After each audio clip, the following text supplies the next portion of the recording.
जय हिंद साथियों, मैं संजीव मिश्रा अपने मिश्रा क्लासेस में आप सभी दोस्तों का स्वागत करता हूं।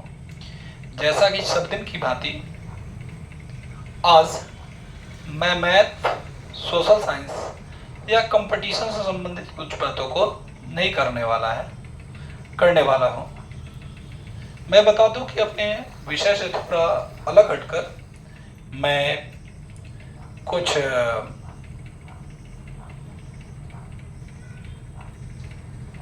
चीज़ों को लाया हूं जो चीज़ें शिक्षा, संघर्ष और सजा से संबंधित है। वह शिक्षा, संघर्ष और सजा की कहानी है। और यह शिक्षा, संघर्ष और सजा की है कहानी क्या है, इसके बारे में मैं चर्चा करूंगा। आप सबसे पहले जान ले, एक नाम है, आज बड़ा चर्चित नाम हो चुकी है, निमिषा प्रिया। निमिषा प्रिया है कौन? तो निमिषा प्रिया एक ऐसी नर्स है, भारतीय नर्स है, जो यमन की धरती पर अपनी फांसी की सजा का दिन गिन रही है। क्या वह निमिषा प्रिया बच पाएगी? 16 जुलाई 2024 को उन्हें फांसी मिलने वाली थी, लेकिन संयोगवश उनकी फांसी टल गई। अब आपका राय क्या होगा? राय देने से पहले इनके बारे में कुछ जान ले। यमन है क्या? यमन एक इस्लामिक कंट्री है जिसमें इस्लाम धर्म के दोनों तबके, इस्लाम धर्म के शिया और सुन्नी संप्रदाय जो है वह निवास करते हैं। यहाँ पर सुन्नियों की संख्या 65% है और शिया मतावलंबियों की संख्या 35% है। करीब करीब 1% में अन्य लोग निवास करते हैं। अब निमिषा प्रिया के बारे में हम लोग जाने कि निमिषा प्रिया का जन्म कब होता है? 1987 ईस्वी में केरल के पलक्कर में जन्मती है। बचपन से मेधावी, पढ़ने में बहुत ज्यादा मेहनती, लेकिन गरीबी की मार, आर्थिक स्थिति खराब होने के कारण इनकी पढ़ाई लिखाई पूरी तरह से नहीं हो पाती है। इनकी पढ़ाई के लिए चर्च के द्वारा मदद किया जाता है। चर्च इन्हें नर्स की पढ़ाई के लिए क्या करती है? बीएससी नर्सिंग इत्यादि का कोर्स, जैसी जो कोर्सें हैं वैसे कराती है, लेकिन यह स्कूली शिक्षा में फेल हो जाने के कारण इन्हें केरला सरकार की तरफ से कोई रोजगार नहीं दिया जाता है नर्सिंग के क्षेत्र में। निमिषा प्रिया अपनी आर्थिक स्थिति को सुदृढ़ करने के लिए, अपने जीवन को संवारने के लिए यह विदेश जाने को ठान लेती है और 2008 ईस्वी में यह यमन की राजधानी सना पहुंच जाती है और यहाँ पर इसकी शुरुआत होती है। और यह एक सरकारी नर्स के रूप में 2008 ईस्वी में यमन में कार्य शुरू कर देती है। यमन में, जो अरब कंट्री के समीप है और लाल सागर से इसकी सीमा जुड़ती है, अरब से भी इसकी सीमा जुड़ी हुई है। अब क्या करती है, यहाँ पे जैसे ही यह अपनी नर्स की कार्य को शुरू करती है, इसकी अच्छी खासी आमदनी हो जाती है। घर की गरीबी को यह दूर करना शुरू कर देती है। घर को यह संवारना, घर के भविष्य को, परिवार के भविष्य को संवारना शुरू कर देती है और अंततः इनकी शादी थॉमस से तय की जाती है 2011 ईस्वी में। और इनकी शादी थॉमस के साथ 2011 ईस्वी में होता है। वह केरला आती है। 2012 ईस्वी में इन्हें एक पुत्री की प्राप्ति होती है और पुनः यह यमन चली जाती है। यमन जाने के बाद 2014 तक यह क्या करती है? यमन के सरकारी अस्पताल में नर्स का कार्य करते रहती है। और यह कहानी संघर्ष, गलती और न्याय की कहानी बन जाती है। यह बचपन से ही संघर्षशील रही है। उसके बाद एक गलती इसकी होती है कि इन्होंने क्या कर देती है, तलाल अब्दो महदी की हत्या कर देती है। अब कैसे हत्या करती है, हत्या के बारे में जानना भी जरूरी है। 2014 में यह सोचती है क्यों ना अपना नर्सिंग होम खोला जाए, तो अल अमन मेडिकल नाम से एक नर्सिंग होम यह खोलती है 2015 में। लेकिन नर्सिंग होम खोलने के लिए जरूरी है कि किसी न किसी यमन के नागरिक का आपके साथ होना आवश्यक है। तो यह तलाल अब्दो हमदी को क्या करती है, महदी को यह अपना बिजनेस पार्टनर बनाती है, जिसका एक कपड़ा का दुकान था। वह इनके साथ बिजनेस में संलिप्त हो जाता है और अपने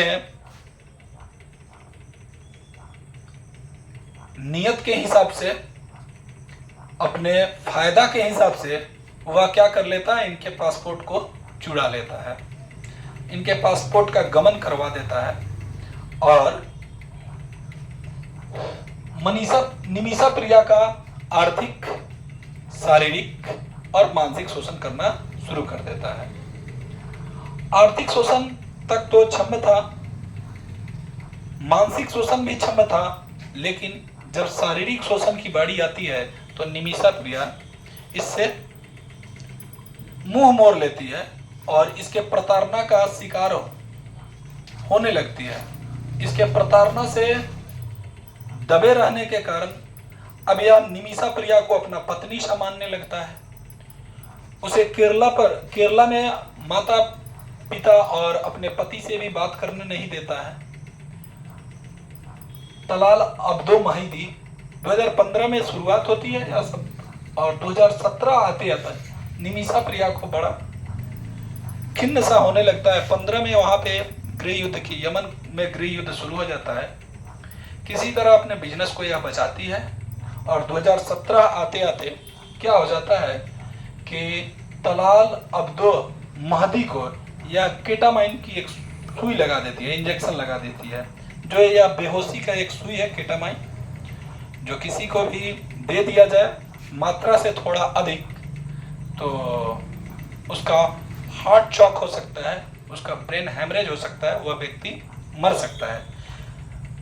दुर्भाग्यवश यही होता है, केटामाइन का सुई वह इस उद्देश्य से लगाई थी कि उसका पासपोर्ट उससे ले सके, उसके बारे में वह जान सके, क्योंकि नशा के हालत में कोई भी व्यक्ति उस समय कुछ भी बड़बड़ा सकता है, सही चीज़ों को बता सकता है।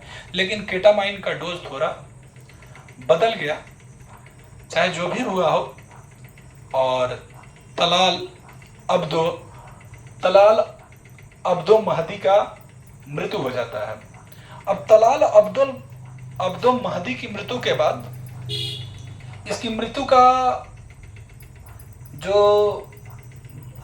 जुर्म है इसके सर पे ना आए, इसलिए वह क्या करती है, तलाल अब्दो महदी की को काट कर और एक वाटर टैंक में डाल देती है ताकि वह उससे बच सके। लेकिन पाप किसी को नहीं छोड़ता है और इसका वह पीछा करते करते जुलाई 2017 में ऐसी घटना होती है और अगस्त 2017 में वह गिरफ्तार कर ली जाती है। यमन के सेंट्रल जेल में सना में इनको जून 2018 में ले आके स्थानांतरित किया जाता है। 2023-24 में इनके ऊपर क्या हो जाता है, फांसी की सजा तामील की जाती है। फांसी की सजा इन्हें सुनाई जाती है कि अब इन्हें फांसी तय हो जाता है। फांसी के लिए क्या किया जाता है, शरिया के हिसाब से, शरीयत के हिसाब से कुरान की आयत 178 अल बकरा में वर्णन है किसास का वर्णन है, जिसका अर्थ होता है खून का बदला खून, आंख के बदला आंख, दांत के बदला दांत। अगर किसी का हत्या किया है तो उसके बदला हत्या, जब तक कि परिवार वाले उसको माफ ना कर दें। तो माफी इसमें होता है कि परिवार वाले या तो माफी दे दे या दिया ले ले, या क्या ले ले, दिया ले ले। दिया लेना का मतलब होता है यह एक कानून के तौर पर माना जाता है कि मुआवजे की रकम, दिया लेना का मतलब हो गया मुआवजे की रकम ले ले। तो मुआवजे की रकम में अगर आप हत्या किए हैं तो उसमें इसे ब्लड मनी के रूप में जाना जाता है। तो इसे खून की रकम जो भी समझ सकते हैं। तो इसके बदला उनके भाई ने क्या करता है कि 60,000 रुपए, 60 अरब रुपए, इंडियन 60 अरब रुपए, 10 लाख डॉलर, 10 लाख डॉलर, 10 लाख अमेरिकी डॉलर का डिमांड किया, दिया के रूप में 10 लाख अमेरिकी डॉलर मांगा उनके परिजन ने। यहां से, क्योंकि यह मुकदमा अरबी भाषा में उनके कोर्ट में चलाई गई थी, निमिषा प्रिया को अरबी का कोई ज्ञान नहीं था, भाषा के अभाव में वह बेचारी अपने बारे में कुछ नहीं बता पाई, अपने निर्दोष होने को वह सिद्ध नहीं कर पाई।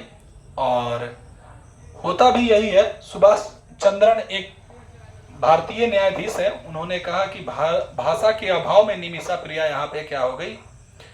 तो यमन सरकार को चाहिए कि उनको द्विभाषी, जो हिंदी और अरबी फारसी का जानकार हो, वैसे वकील को इन्हें दिया जाना चाहिए और इनकी न्याय की बात करनी चाहिए।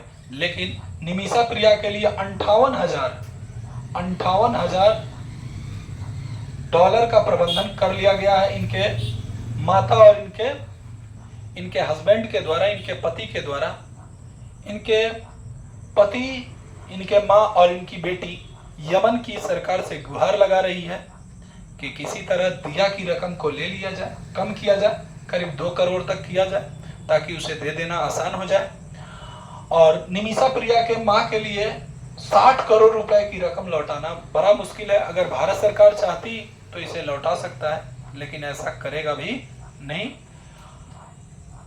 तो 16 जुलाई 2025 को उनकी फांसी तय हुई थी, तामील हुई थी, लेकिन 16 जुलाई 2017 को यह टल गई सौभाग्यवश। अब देखिए क्या उनकी फांसी होकर ही रहेगी, क्या यह निमिषा प्रिया अपने अंतिम सांस विदेशी धरती पर ही छोड़ेगी, या विदेशी धरती पर ही इनकी मृत्यु हो जाएगी कि भारत वापस आएगा। आप अपनी राय कमेंट सेक्शन में ज़रूर दें। और ऐसी बातों को, ऐसे सामाजिक और रहस्यमयी बातों को जानने के लिए एक बार अपने चैनल को शेयर और सब्सक्राइब जरूर कर देंगे मेरे दोस्त। और अपने राय को जरूर रखें कि हमें वीडियो बनाते समय क्या करना चाहिए और ना करना चाहिए। लेते हैं आपसे विदा, तब तक के लिए बाय बाय, टेक केयर, जय हिंद, जय भारत।